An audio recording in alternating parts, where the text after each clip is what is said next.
welcome to the very first episode of Comic Conway's Crunch Time. I'm your host Noelle, and in this series of videos I'm going to show you some cool tips, tricks, and techniques to bring a little bit more nerdiness to anything you're bringing to the table. Today, with all the ingredients and tools you see in front of me, I'm going to help you create some Rice Krispie Creepers and some chocolate Pokeballs. Perfect for any video game fan in your fam. Now before we get started, be sure to check your Comic Conway Con in a box for your handy little cards to be able to do your checklist and make sure that you have tools, ingredients, and everything necessary. For any recipes that we use with our cards, I've left the recipe options open. Everybody's family is a little different. Your dietary needs and restrictions are going to be different. So please feel free to go ahead and make any adjustments you feel you need to for the health and well-being of you and yours.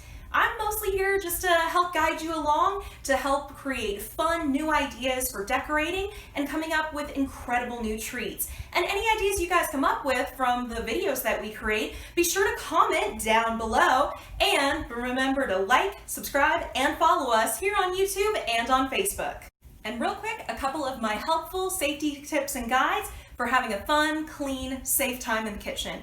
First off, make sure that you wash your hands thoroughly. That means soap and water, everyone. Next, you want to make sure you have a protective covering, apron, or some clothes that you don't mind getting dirty or stained. We're going to be working with a lot of food coloring for some of these recipes, so you're going to want to make sure it's something you don't mind getting stained if it happens to happen. Next, if you have long hair, like myself, make sure you have that pulled back nice and secure. You don't want any hair falling forward and blocking what you're doing or ending up in what you're making. And of course, for me personally, I like to go with a makeup-free face whenever I'm in the kitchen. Things are gonna get hot, you're gonna be moving around. Last thing you wanna worry about is a false eyelash or something falling into your buttercream while you're trying to work on a cake. You never know. But no judgments here. However you feel comfortable in the kitchen, make sure you do it fun, clean, and safely. Now, let's get started with our first treat. Rice Krispie treats, a classic of childhood. And combine that with Minecraft, a new major hit with all age groups, you've got something that anyone is going to enjoy. Now, the Rice Krispie treat recipe that I'm using actually is the official one from Kellogg's.com. You can look it up online, it's free to find, or just check the back of your cereal box for that recipe. If there's another one you like to use, feel free to go ahead and use it with us today. Now, the three main ingredients we're going to start with, of course, are butter, marshmallows. For me, I like to use marshmallow cream, mostly because there's only so much you have to use in the recipe, and I never have a container that I can put my marshmallows in to keep them nice and fresh for the next time I want to make cocoa or do another sweet treat. So the great thing with marshmallow fluff or cream is that it comes in a nice resealable packaging. So once I use what I need for my recipe, I can just put the top back on here and it's good for the next time I need it. And of course, food coloring. For our Rice Krispie Creepers, we're going to try and get that classic green that the Creepers are known to have. And trust me, nothing's going to feel more cathartic for your Minecraft fan than eating a Creeper, especially after one just blew up their house that they've been working on for 6 hours. I know what you did, Creeper. So I took about 3 tablespoons of butter and our entire jar of marshmallow cream. I cooked that all down and then added our food coloring. I used a gel-based one, which is really great for desserts like these. Now I'm going to take the 6 cups that I measured out of our Rice Krispie cereal. We're just going to pour that bad boy right in there. Now, of course, since you're using a stove, for this part, you want to handle with care. Make sure you've got a pot holder or towels on hand. But if you don't have a stove, you can use a microwave or one of those campfire little stoves with all you need is the little gas canister that you can put in, which those are great if your dorm room or anything like that allows for stuff like that. But if you've got a microwave, you can just use a microwave-safe bowl, put your marshmallows and your butter in there. You want to heat it up in about 30-second intervals. I'm trying to scrape and get all of that goodness into the bowl. And I've got a large wooden spoon. Whoop. Prepare for spillage. It's bound to happen. We're just going to mix that all together. as you can see, our marshmallow fluff that we have cooked down has got that nice green coloration. And if you're worried that some of these are not going to get enough coverage, you can always put a little bit more food coloring in there. Now I'm going to finish mixing this all together. And once it's all mixed up, my next step is going to be putting it into a container.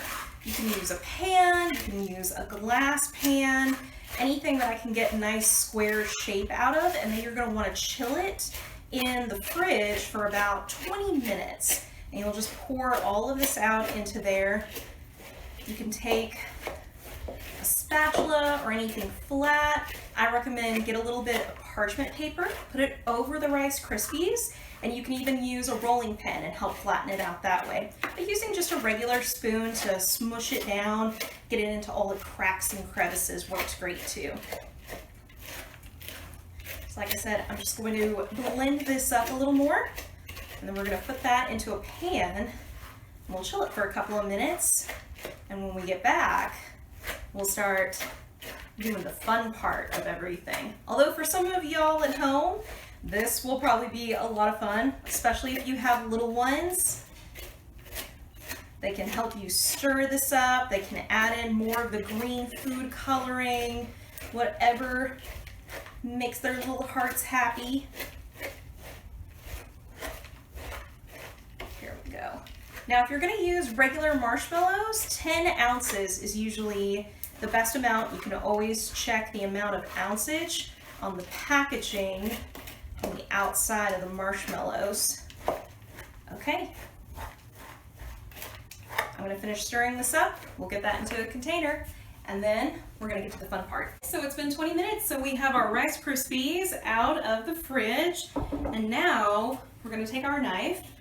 Another thing that I like to do with homemade Rice Krispie treats, which is really fun, if you have fun, decorative cookie cutters and shapes, things like that, you can always color your Rice Krispie treats into different colors that go with the season or the type of cookie cutter that you're using.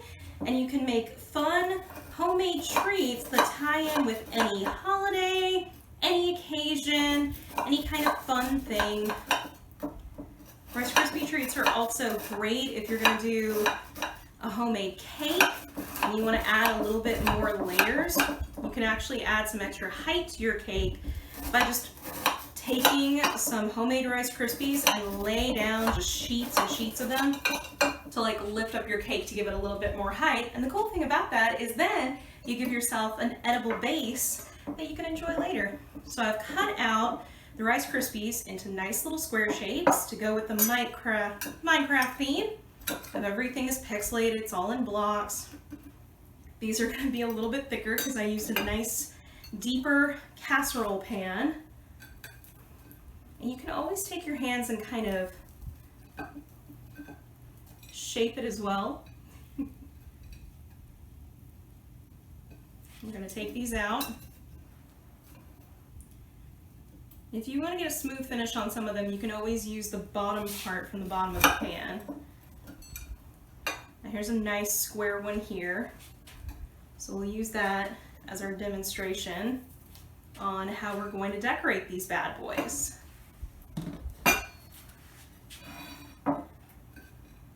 This is going to be the fun part, so you're going to have to come in a little closer for this. I do this part in a lot of different ways. What I'm going to use today is a disposable Wilton's decorating bag. I've clipped a tiny little bit of the top of the bag off, and then I'm going to use some Magic Shell chocolate sauce. I'm just going to put a little bit into my piping bag. I'm going to squeeze that down. Now the reason I like to use this is because it's going to create a nice hardened shell. I'm just going to go in, I'm going to fill in where I want my details on the Rice Krispie treat to be. So for my eyes, on the creepers, it's always that little pixelated long rectangle of eyes. And then they've always got that little frowny face going across as well. So we're gonna do that going across. And voila! Just a couple of small little lines. And the great thing about this is that it's gonna harden. If you wanna put it back into the fridge and let it harden up, the reason I like to use other things besides black food coloring for treats like this, especially for little kids, black food coloring tends to stain clothes, hands, teeth. So if you're wanting to make these for like a birthday party or something, using chocolate or chocolate sauce is a nice substitute for using a black buttercream. You can always take a little bit of meltable chocolate and add a little black food coloring to it as well, and it won't stain as much. And that's another great substitute for this. But literally you can use any type of ingredients and things you have in the cabinet. If you've got a lot of chocolate sauce for those late night sundaes you have at home, this is a great way you can be able to incorporate that in there. And there you have a nice Rice Krispie creeper. Now stick around, because next we're gonna show you how to incorporate some Pokemon fun into some fun treats for at home. All right, ready for more? Now I'm gonna show you how to make your own chocolate Pokeballs. Pokemon is a staple of my childhood. It's a much beloved franchise, spanning everything from manga to an anime series to, of course, the world-renowned video game franchise. And today, I'm gonna show you how to make your own little Pokemon master their own edible Pokeball. I'm gonna use all of the ingredients you see here in front of me, including some edible melting white chocolate and milk chocolate. I'm going to be using some miniature and full-size vanilla wafers. We have a package of balloons and some red gel food coloring. Now this recipe that I'm using comes from the incredibly macabre baker and creator Christine McConnell. I fell in love with her series on Netflix called The Curious Creations of Christine McConnell. It's now on my watch list every Halloween. So I am taking a variation of her chocolate teacup recipe and incorporating that for my own nerdy necessities. So follow along with me and I'll show you how we're gonna do this. The first thing we're gonna wanna do is blow up 2 balloons to a nice handheld size. You don't want it to be too big or too small, just a nice rounded shape along the bottom half of the balloons. I've got a little saucer and teacup to help act as my stand for when we're ready to set this in the refrigerator and let it chill. Now you're gonna take some of your white chocolate. You can see I've already pre-melted this down because our studio is not in my kitchen.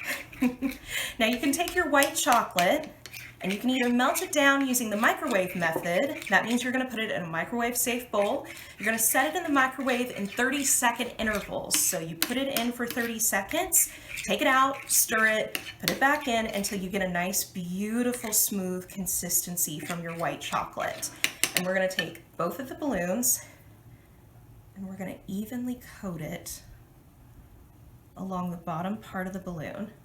And we're going to do this in a couple of small coats to help give it some nice consistency and thickness. Now we don't need to completely cover the balloon, but we do need to get it pretty well covered along the bottom because that's what's going to make our dome shape for our Pokeballs. You can also use your spoon and help pour it over as well. And we're going to do this on both balloons because for this method, instead of getting pre-colored chocolate wafers, I'm just going to take my white chocolate, the extra part of it that I have, and I'm going to color it red for the top half of our Pokeball. Now for your chocolate, you don't want it to be too hot. You want it to be at a temperature no more than 120 degrees and no less than 110. Get it too hot, then your balloon is going to pop. And I'm just going to take the chocolate, I'm going to shake it a little and help completely coat our balloon. I'm going to do this to both because when I color my white chocolate, I'm using gel food coloring. And when you add gel food color to white chocolate or any kind of chocolate, it's going to thicken it up because of the gelatin in the food coloring. So what you want to do to counteract that is just take a little bit of vegetable oil and add as you need to the chocolate to help thin it out after you've added your coloring.